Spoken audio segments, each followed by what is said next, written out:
In a world plagued by human aggression, with war raging on around the globe, what is the solution that would enable us to lay down our arms? What if we took that saying literally, and every man volunteered to have their limbs removed via amputation?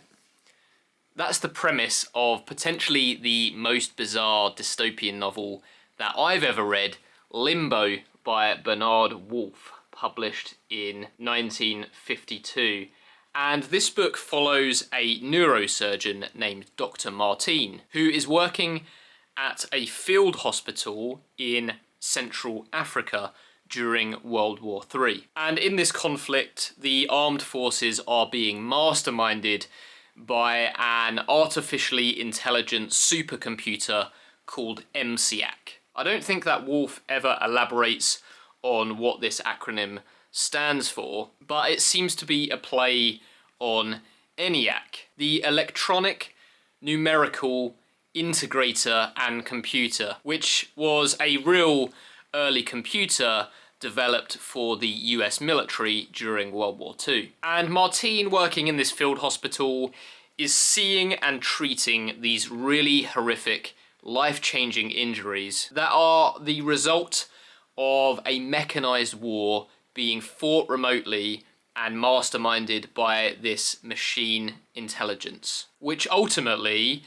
causes him to desert, taking a plane and escaping just in time to evade mass nuclear strikes which fall on Africa, Europe, and Asia. Running low on fuel, he crashes on an uncharted island somewhere in the region of Madagascar, which is home to a tribe called the Mandunji. After surviving this plane crash, he observes their ways, discovering that they practice a primitive form of lobotomy in this ritual called Mandunga, which has become established to suppress the aggressive impulses of certain individuals who commit violent crimes in their island society. Now, I mentioned earlier that Dr. Martine is a neurosurgeon, and earlier in his career, he had studied lobotomy, a procedure which I think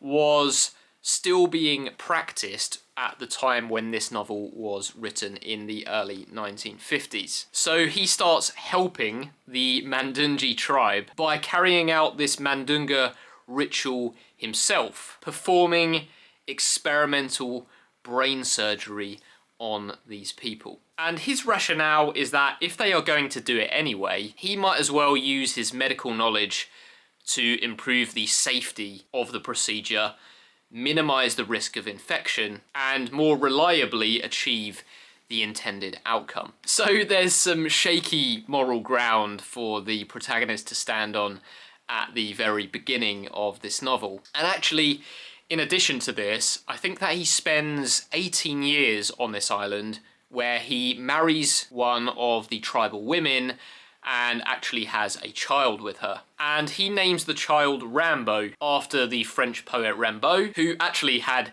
his leg cut off, by the way, and there is a quote from him at the beginning of the book, which reads, "Bah, let's make all sorts of faces."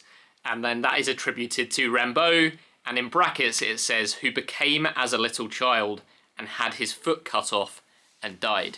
One day, Martine is alerted to a series of ships off the coast of this island, full of men with artificial metallic limbs. Martine hides from them, and they seem to be there to investigate the geology of the island, but they're being pretty secretive about that. Fearing discovery, but also driven by a curiosity about the development of human civilization following the end of World War III, Dr. Martine returns to the mainland. And what he discovers is a strange society where men are volunteering to have their limbs removed, after which they are referred to as Volamps, which is voluntary amputee, or immobs, which is immobilization or immobilized. And they're practicing this procedure as a form of literal disarmament. This idea that by enduring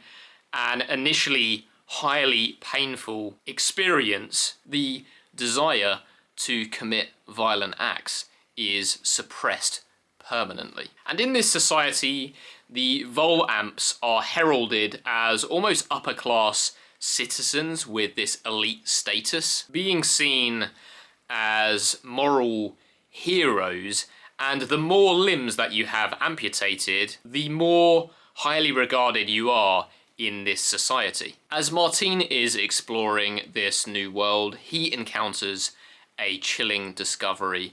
And here's where I'm going to get into what is a bit of a spoiler, although nothing that I discuss in this video is going to be outside of the events found in the first third of the book. So with that warning out of the way, he discovers that this entire ideology is based on his own journal entries from when he was stationed in Africa during the war, in which he almost offhandedly, no pun intended there, or jokingly suggests the idea of removing limbs to eliminate societal aggression. And these imobs, as they call themselves, have taken his ideas, twisted them, and radicalized them to an extreme degree, which is getting into one of the core themes of the book, which is the dangers of ideological extremism and the misinterpretation of ideology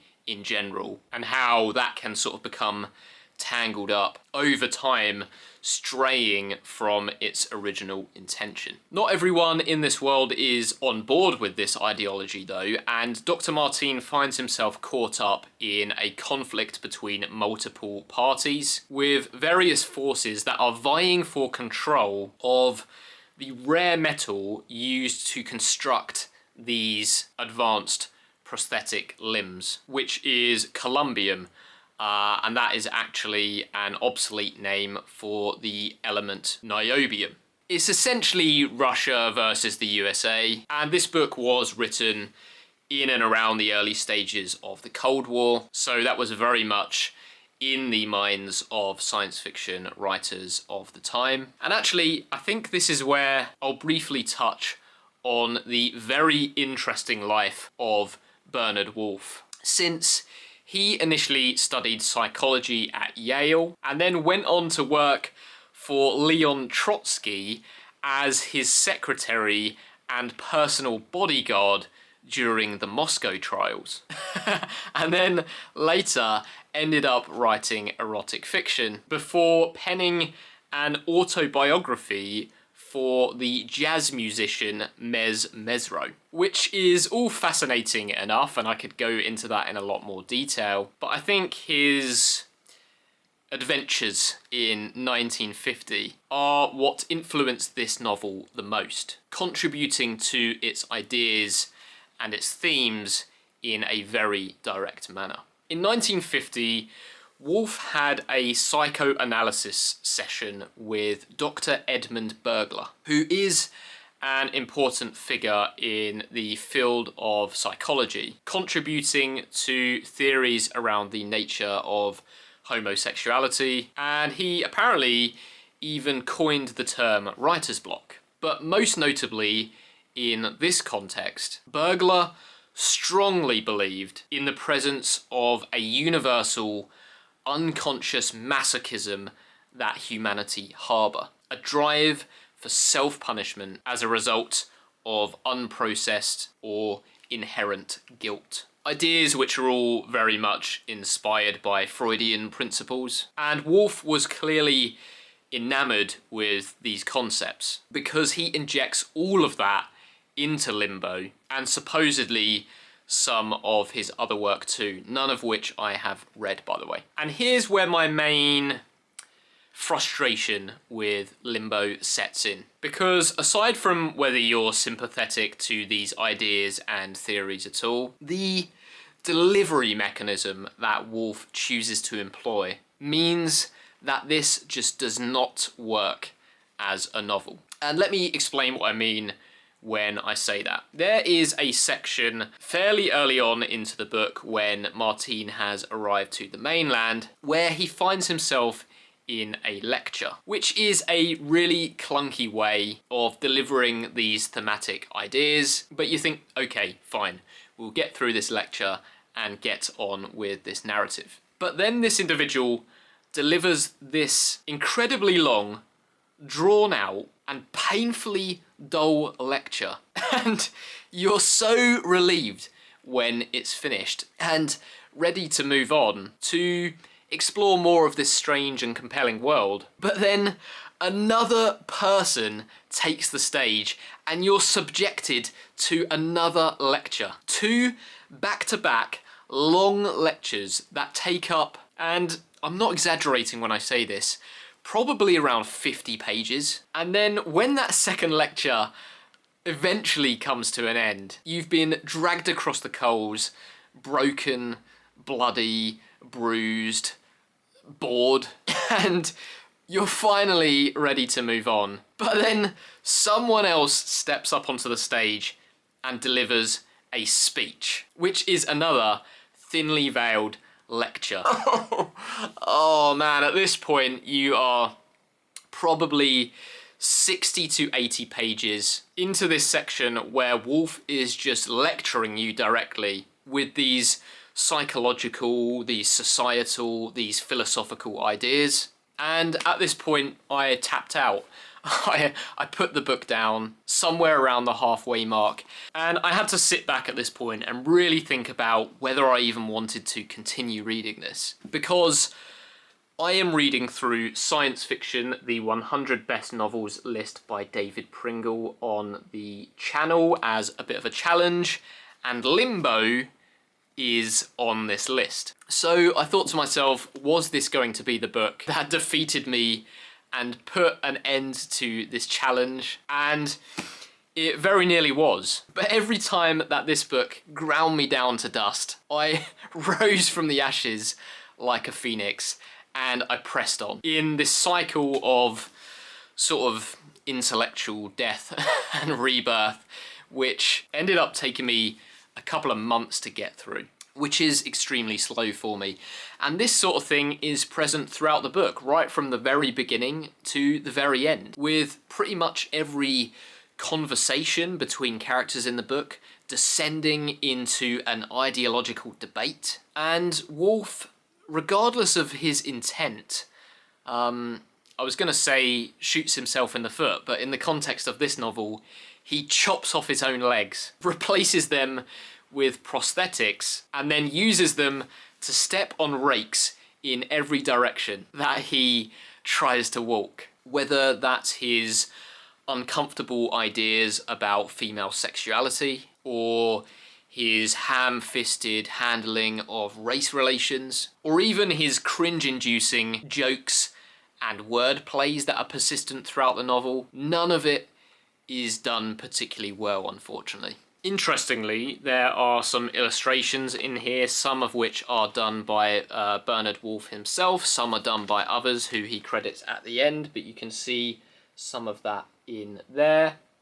And there are also some odd text formatting quirks, including things like tables, which kind of circles back to my complaint that this feels like something that is more academic in nature and less like a genuine attempt to construct an engaging narrative. And I think in general I'd probably be a little more forgiving to Limbo if it wasn't 400 pages long, which is absolutely brutal considering everything that I've just told you about how Wolfe decides to present this work. The core question at the heart of Limbo is whether it's better to live in a free society, acknowledging that humans are inherently flawed and predisposed to war and chaos, or a strictly controlled society which is safe,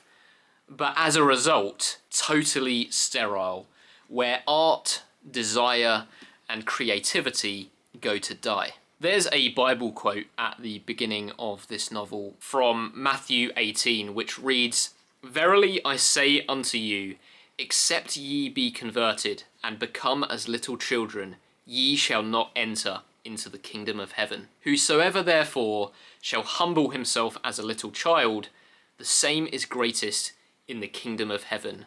Wherefore, if thy hand or thy foot offend thee, cut them off and cast them from thee. It is better for thee to enter into life halt or maimed, rather than having 2 hands or 2 feet to be cast into everlasting fire.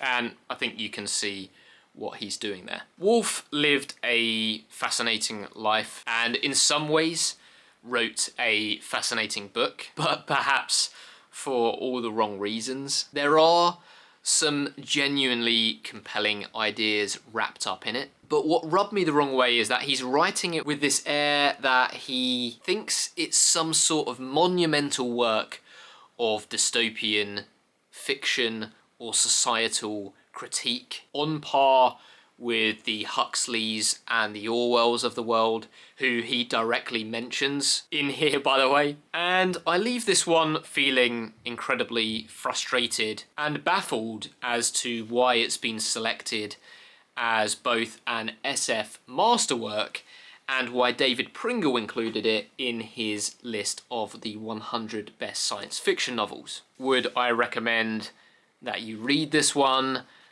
No. I think that it's a bad book, and I don't think that it's worth your time. I've spoken to a number of other people who either share that opinion, having finished it, or they DNF'd it and gave up entirely, as I nearly did at multiple points. There's also an introduction from Harlan Ellison in here, who heaps on the praise for this book and for Wolfe himself, and I haven't read any Ellison yet, so I'm not entirely sure what to say about that. And there's also an excerpt from David Pringle's book here, which is at the beginning of Limbo. Don't get me wrong, I'm not knocking Bernard Wolfe's intelligence or experience, because that is palpable, but what I am knocking is the construction and the execution of this novel. But I am glad that I made it through in the end for the sake of the 100 book challenge, because surely it's all smooth sailing from here, right? If you watch this entire video, thank you very much. It's a longer review than I would normally make for a single book, and perhaps there's something to be said about that. Ultimately, I don't regret any book that I read because I always get something out of it. This time I got to dive into the history of the field of psychology and learn about the life of a really fascinating author that I'd never heard of before embarking on this science fiction reading journey. It definitely took me to some unexpected places indeed. If you've read this one, please let me know your thoughts in the comments. We can debate it, just like every single piece of dialogue in this book.